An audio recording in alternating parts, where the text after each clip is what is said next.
Hello Xiaomi, so this is designed by Kipuga. Nilikuwa na idea kutengeneza hand fan na nikaenda Kariakoo kutafuta material, na kama mnavyoona hilo duka la material, nimeenda nimepata material yangu, and those are materials.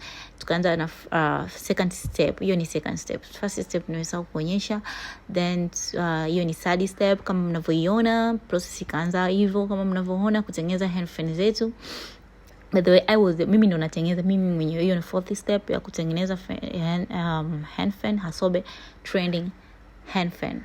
Then hiyo ni 50 step, kitu kama hicho. Yes. Then tukaja the last step ya kuweka gun na kuganisha hizo vitambaa pamoja na so tada, hiyo ni step ya mwisho. Bado finishing course jameza, but how does it look?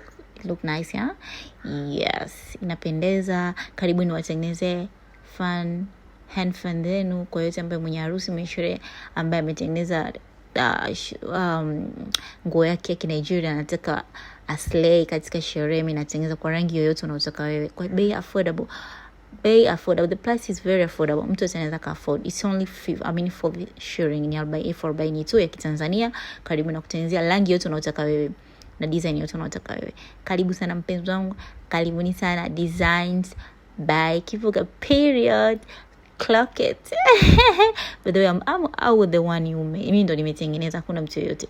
So yeah, you can see I'm a multi-talented girl. Yeah, I do like myself. Bye guys. Mwah, chommies.